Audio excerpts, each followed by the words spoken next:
ఏంటి ప్రపంచం మొత్తం ఏకమై వచ్చినా ఇజ్రాయెల్ను ఓడించలేరా? కాస్త ఎక్కువ చేసి చెప్పినట్లేదు. లేదు, ఇప్పుడు చెప్పిన దాంట్లో ప్రతి అక్షరం నిజం.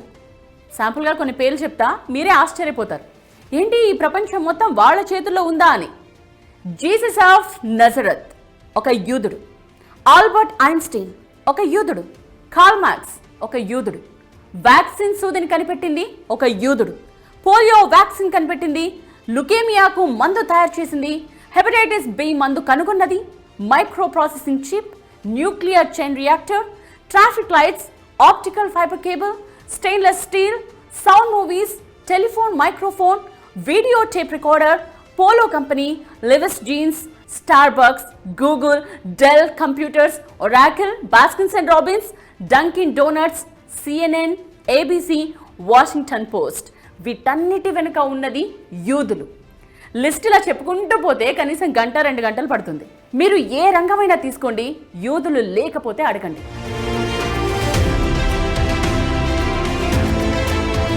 Okay, coming to the point. స్వర్గం కంటే గొప్పది ఏంటి అని యూదులను అడిగితే వచ్చే సమాధానం ఇజ్రాయెల్. అక్కడి అణువణువు వారికి పవిత్రమే. అందుకే ఇజ్రాయెల్పై దాడికి ఎవరైనా వస్తున్నారు అంటే ప్రపంచాన్ని ఓడించడానికి సైతం సిద్ధమవుతారు. మరో ఇంట్రెస్టింగ్ పాయింట్ చెప్పుకోవాలి ఇక్కడ. ప్రపంచంలో యూదులందరినీ కలిపితే రమారమి 1,60,00,000 మంది ఉంటారు అంతే. బట్ జాగ్రత్తగా వినండి, గత 105 ఏళ్లలో ఉన్న ఈ 1,00,00,000 మందే 15 డజన్ల నోబెల్ ప్రైజెస్ గెలుచుకున్నారు. అంటే 180 నోబెల్ బహుమతులు. సో తమ బ్రెయిన్లో 1% ఇజ్రాయెల్ కోసం పెట్టినా, తమ సంపాదనలో 0.5% ఇజ్రాయెల్ కోసం ఖర్చు చేసినా, తమ ఆవిష్కరణల్లో 1-2 ఇజ్రాయెల్కు వినియోగించిన ఈ ప్రపంచం మొత్తం వారి ముందు దాసోహం అనక తప్పదు.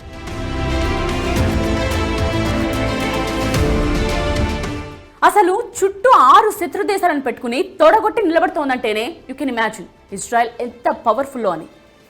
యూదులకు ఇంత బ్రెయిన్ పవరా? ఇజ్రాయెల్ అంటే అంత కస వాళ్ళకి? No doubt. శతాబ్దాలుగా వాళ్ళు పడ్డ కష్టం అలాంటిది. 100 ఏళ్లుగా ఎంతమంది ఎన్నిసార్లు దండయాత్రలు చేసి ఊచకోత కోశారు. బాబిలోనియన్లు యూదులను బానిసలుగా మార్చుకున్నారు. రోమన్లు కొన్ని వేల మంది యూదులను చంపేశారు. యూదుల భూభాగాన్ని చిన్నాభిన్నం చేసి చెల్లా చెదురయ్యేలా చేశారు. తలదోచుకోవడానికి వేరే దేశాలకు వెడితే అక్కడా పట్టుకుని చంపేశారు. స్పెయిన్లో యూదులను తరిమి కొట్టారు. యూరప్లో కట్టగట్టి అందరినీ సామూహికంగా చంపేశారు. యూదుల తత్వం ఒక్కటే, ఎక్కడున్నా సరే అధికారంలో ఉండాలి, వ్యవస్థపై ఆర్థికంగా పట్టు సాధించాలి. ఇవే కోరుకుంటారు వాళ్ళు.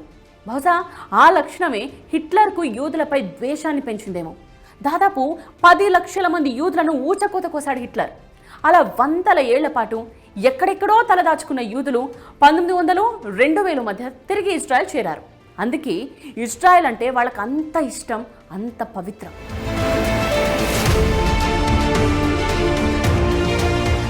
సరే, ఇంతకీ ఇరాన్తో గొడవ ఏంటి? దీనికి ఆన్సర్ చెప్పుకునే ముందు కాస్త హిస్టరీకి వెళ్ళాలి. హోలీ ల్యాండ్, పవిత్ర భూమి. ఇజ్రాయెల్, పాలస్తీనా దేశాలు, జోర్దాన్, లెబనాన్ దేశాల్లోని కొన్ని ప్రాంతాలను కలిపి హోలీ ల్యాండ్ అంటారు. జాగ్రత్తగా గమనిస్తే ఇప్పుడు చెప్పుకునే ఈ దేశాల్లో ఇజ్రాయెల్ తప్ప అన్ని అరబ్ దేశాలే. బాగా గుర్తుంచుకోవాలి ఇక్కడ. ఈ హోలీ ల్యాండ్ను ఐక్యరాజ్య సమితి 1947లో విభజించింది. ఇజ్రాయెల్ను ఓ దేశంగా ప్రకటించింది.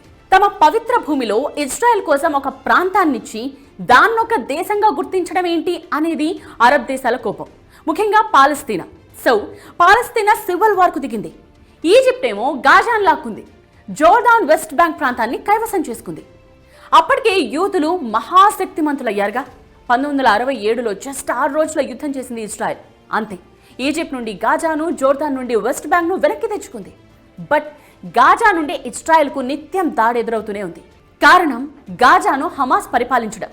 ఆ హమాస్కు ఇజ్రాయెల్ ఎదిరించేంత ధైర్యం, సాహసం ఎక్కడదంటే పాలస్తీనా, Iran and other Arab countries. హమాస్కు ఇరాన్ పరోక్షంగా ఆయుధాలు సప్లై చేసింది, కావాల్సిన ధన సహాయం కూడా చేస్తూ వచ్చింది. సో ఇప్పుడు లింక్ తెలిసిందిగా, ఇరాన్ అంటే ఇజ్రాయెల్కు, ఇజ్రాయెల్ అంటే ఇరాన్కు ఎందుకంత కోపమో.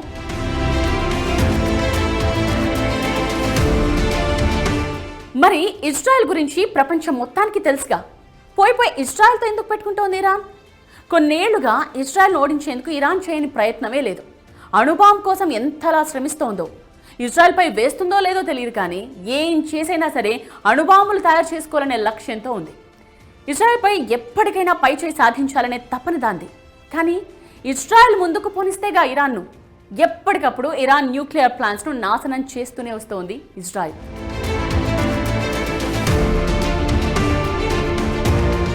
అది పక్కన పెడితే ఇజ్రాయెల్ బలం ఎంత, ఇరాన్ బలం ఎంత?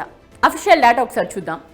International institute for strategic studies IISS, Stockholm international peace research institute SIPRI, ఈ రెండు సంస్థల డేటా ప్రకారం దేశ రక్షణ కోసం ఇరాన్ $7.4 బిలియన్ ఖర్చు చేస్తోంది. అంటే అటు ఇటుగా 60 నుండి 65 వేల కోట్ల రూపాయలు. బట్ ఇజ్రాయెల్ ఏకంగా $19 బిలియన్, మన కరెన్సీలో 170,000 కోట్లు. ఏ మాత్రం కంపారిజన్ లేదు. పైగా ఇజ్రాయెల్ జనాభా జస్ట్ 97 లక్షలు. మన హైదరాబాద్లో ఉన్నంత జనం కూడా ఉండరు. అదే ఇరాన్లో దాదాపు 9 కోట్ల జనాభా. కోటి మంది కూడా లేని ఇజ్రాయెల్ GDP $525 బిలియన్. 9 కోట్ల జనాభా ఉన్న ఇరాన్ GDP $413 బిలియన్.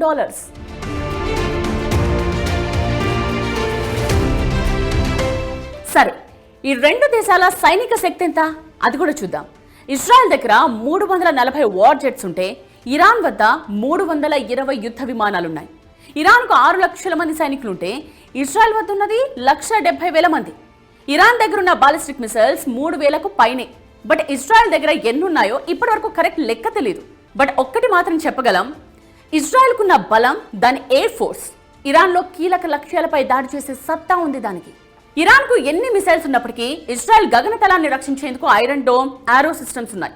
ఈ ఐరన్ డోమ్ ఆరో సిస్టమ్స్ ను బ్రేక్ చేయడానికి ఇరాన్ పడ్డ కష్టం అంతా ఇంత కాదు.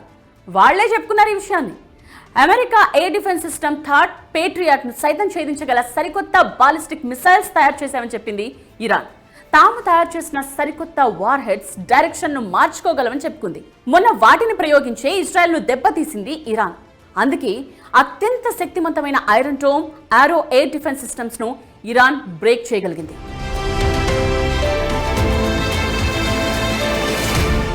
ఈ రెండు దేశాల మధ్య ముఖ్యంగా చెప్పుకోవాల్సింది సైబర్ వార్. ఇది ఏ స్థాయిలో జరుగుతోందంటే కనీసం ఊహించలేరు కూడా. 2023లో జస్ట్ 83 రోజుల్లోనే ఇరాన్పై 3,380 సైబర్ దాడులు చేసింది ఇజ్రాయెల్. ఇరాన్లోని పెట్రోల్ స్టేషన్స్ ను సైతం గందరగోళంలో పడేసింది.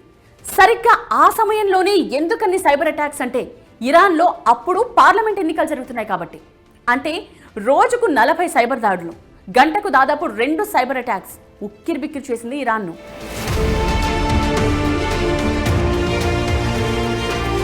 సరే, ఇంతకీ ఎవరు గెలుస్తారు ఈ యుద్ధంలో? ఖచ్చితంగా ఇజ్రాయెలే. ఎందుకని వన్ సైడ్ తీసుకున్నారా అని అనుకుంటారేమో. ఇది సొంత అభిప్రాయం కాదు, ఇంటర్నేషనల్ ఎక్స్పర్ట్స్ కూడా ఇదే చెప్తారు. ఎందుకంటే ఇరాన్కు ఎంత శక్తి సామర్థ్యాలున్నా ఇజ్రాయెల్కు అమెరికా సపోర్ట్ ఉంది. అసలే ఇజ్రాయెల్ మోస్ట్ పవర్ఫుల్ కంట్రీ మిలిటరీలో. సైనిక శక్తిలో ఇజ్రాయెల్ చాలా ముందుంది. అలాంటి దేశానికి అమెరికా తోడైతే ఎవరైనా బూడిదవ్వాల్సిందే. బట్ అంతవరకు వెళ్ళదు పరిస్థితి. అలాగని ఇరాన్కు భారీ డ్యామేజ్ చేసేంత వరకు ఇజ్రాయెల్ అమెరికా ఆగవు. సో ఈ యుద్ధం ఎంతవరకు పడుతుందో చూడాలి. ఇది వాల్టి నేత్రాస్ లెన్స్. నేత్ర.